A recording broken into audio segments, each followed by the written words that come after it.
mga kalingap, at ngayon nagbabalik tayo sa ating interview ulit. Sa ngayon na lang natin ulit ito magagawa. At ito ay si Papa Joms. Ano na to? Biglaan lang naman natin siyang interviewin. Gusto ko lang tanongin siya tungkol sa kanyang buhay, sa kanyang mga buhay-buhay. Medyo ano lang naman to, konting katanungan lang naman to. Pero deep questions para malalim din ang mga kasagutan niya, di ba? So, tara po, sana ay ma-enjoy nyo ba ito mga Jomcar, ang ating interview with Papa Joms. So here we are with Papa Joms po, at syempre nandito tayo sa ating paboritong Croco. So bro, ngayon na lang ulit ako mag-i-interview sa aking channel ng mga K-boys. Diba, naalala mo yung dati? Yung mga... Pinasagang boy abunda na. Oo bro, dati diba, ini-interview mo ako, no? So ngayon lang ulit, so hindi na ako medyo sanay. Pero ano lang to bro, salamat Sige lang bro. On the spot lang to, talagang hindi ko to pinagandaan at hindi rin alam ni Papa Joms Hindi to. ko na alam, kakain siya ng kami yan guys. Yan. Bro, gusto ko lang tanongin kung kamusta si Kuya Jomar. Okay naman ako bro, I mean, okay pa naman. May sipon ngayon pero... May sakit ka bro? Wala naman, sipon lang naman bro. Konting cloud nose. Pero, yun, okay naman ako bro. Okay. Sa pangangmasa bro. So, bilang Kuya Jomar, pagdating sa mga kapatid mo, sa family mo, kamusta naman din? Ikaw? Okay naman ako bro, actually very supportive naman ako bro. Sa akin bro, meron ako isang kapatid na nasa Baguio, which is si Bitoy nga sinusuportahan ko rin yun. At siya bro, nag-review. So binibigyan po natin ng allowance sa kanya pong renta po sa Baguio.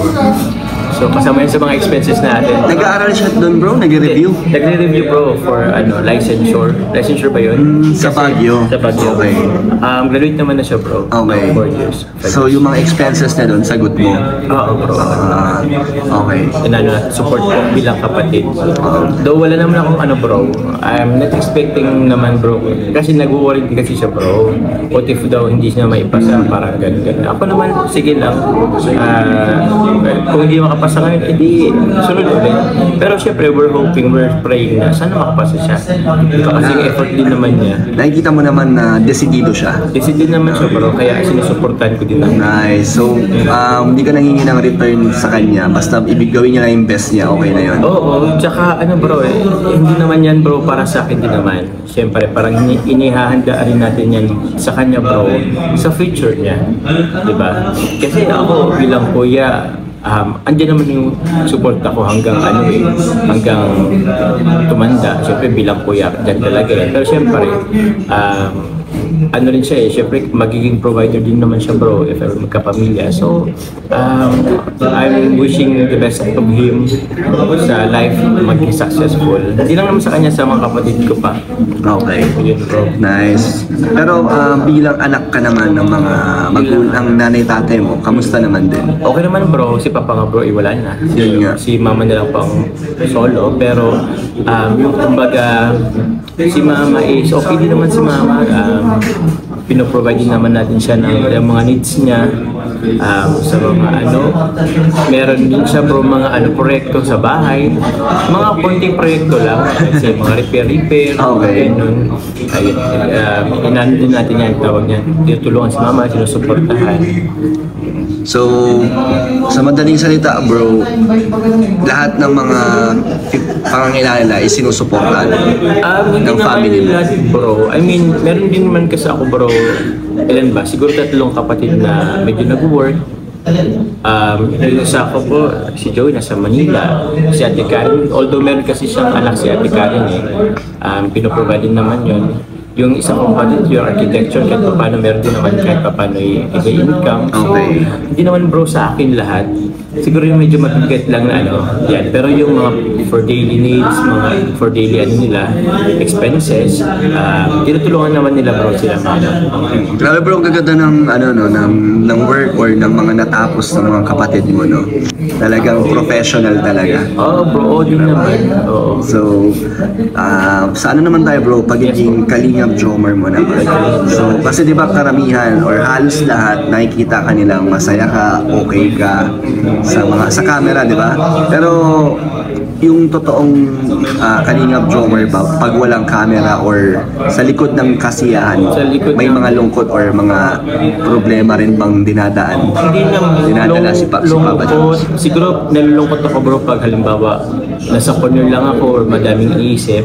Pero usually bro, pag halimbawa off-cam ako, iniisip, ano lang bro, hindi man ako nagtatrabaho like pupunta sa beneficiary ko. Pero yung utak ko gumagana, paano, let's say, halimbawa, sa chili oil, dun sa yung chili shop ko, iniisip ko din dun sa car rentals ko bro. Actually, sa car rentals ko, meron din akong plano po doon.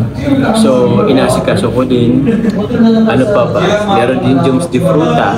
Sabi mo, yun. Oo bro. Ano, Joms de Fruta? Joms de Fruta. Katulad kay D? Kaya sa amin yun, di bro. Sa inyo yun? Kaya nga Joms de Fruta. Talaga? Kasi nung una, alam ko, di Fruta na. Ba't naging Joms de Fruta Eh, na? nag-collaboration kami. Ayos ka. Ayos din. Pero yun, ano lang din, parang masyadong madaming iniisip bro off-cam. Na minsan nga parang, minsan sa sobrang dami, nalito na kung anong unahin ko. Sa sobrang kakaisip kung anong unahin ko, minsan wala na akong nagagawa. Pero kaya mo naman. Itinutulog ko na lang. Na-handle mo naman. Kaya naman bro. Actually, ito bro yung way ko para alisin yung mindset or alisin ang pag-isip ko sa bashing or sa mga negativity. I'll make myself busy na lang bro talaga. Dinadivert mo sa business para mawala yung attention mo sa kanila. Ayokong Hindi masayang yung energy mo. masayang bro yung energy ko. Saka ayokong maging unproductive. Gusto ko maging produktibo ang araw ko bro lagi. Ayokong isipin yung mga negatibo, yung mga bashing. Kaya yun na lang ang ginagawa ko sa ibang bagay. Tama. Produktibo. Yes. So, sa mga bashers, hindi po kayo nakaka-apekto kay Papa Joms. Hindi po. Ayokong pumasok kayo sa ko. Sa system mo, parang masisira eh. Masisira. Kaya dead ma lang. Dead na lang. Okay. Nakakapagod ba maging ikaw, Jomar? Tingin mo? Nakakapagod bro. Actually nakakapagod. Nakaka-drain sobra. Pero ano lang to bro. I mean, para sa future din naman to bro. I mean, hindi ko naman kasi bro inisip yung sarili ko lang din naman. Kasi kung isipin ko lang yung sarili ko, baka petiks na lang ako. I mean, siguro, kaliwat kanan Shopee. Hindi ko yan bro magawa din minsan talaga yung pagsasabi. Hindi kilala mo ko bro. Hirap akong mag-ano sa sarili kong pera na para sa akin. Siguro sa ibang tao medyo mabilis lang. Pero yun, pagod pero okay naman bro. Inisip ko naman bro. Worth it naman. Worth it naman bro. Diba? Worth it naman. Nakapagbigay tayong tulong sa ibang tao. Nakapagbigay inspirasyon sa ibang tao. Sa pamilya bro, nakakapag-provide tayo. Somehow, syempre bro, andyan rin yung mga tropa sa inyo. Syempre kay Carla na busy din kasi bro ngayon si Carla. Pero time to time bro, kahit pa paano nakapag ano naman kami, banding kagabi. Wow. Kagabi bro. Dito kami bro sa Croco kagabi bro. Alam ba ng mga ano yan? Alam ba yan? Ay, di naman bro kasi lagi kailangan ipaalam lang lakad. Basta ano na lang, parang private na lang. Mas masaya kasi pag medyo hindi Yun din bro ang natutunan ko bro. Kasi before bro, parang masyadong broadcast kung anong lakad, kung ano. Lahat ng galaw nyo na nakikita, nalalaman. So mas maganda yung private lang. Private lang din naman. Oo. Bahala sila kung anong isipin ng mga ano. Minsan kasi bro, kakaano din. Di ba hindi nga kami nakikita madalas na ngayon na magkasama. Yun, minsan, ewan, yung iba, ang dami ng kwento, ang dami ng samut-saring kwento na ang inaano, parang ginajudge na kami kung yung standing na ano namin bro. Pero, okay lang yun. Ang importante na may alam namin yung ano. Yung sa isa't isa. Yun ang importante. Kayo ang nakakaalam ng nangyayari sa inyong personal na buhay. So, sa dulo na naman, kayo rin naman talaga ang magtutulungan, di ba? At the end of the day, di ba? At the end of the day, mas importante pa rin yung namin ni Carla. Okay. So bro, may mga realization ka ba sa buhay mo na ngayon sa status mo ngayon? Realization? Paano ba? O yung mga narating mo ngayon, ano yung mga na-realize mo? Narating ko ngayon bro, marami kang kailangan sacrifices bro. Bakit? Tulad ng time. Okay. Sa friends din, may mga sacrifice ka. Sa sarili mo bro, I mean yung dating ginagawa mo is nalilimitan na lang din. So may kapalit yung somehow na success. So, hindi ko naman sinasabi bro, successful ako masyado. Hindi naman bro. Kasi actually bro, wala pa tayong, ako bro, personally bro, masasabi ko wala pa akong stable jobs or stable income na pwedeng mag-provide sa akin bro hanggang habang buhay. So, yun bro, I mean, inano ko din naman, nire-ready ko din naman bro ang sarili ko.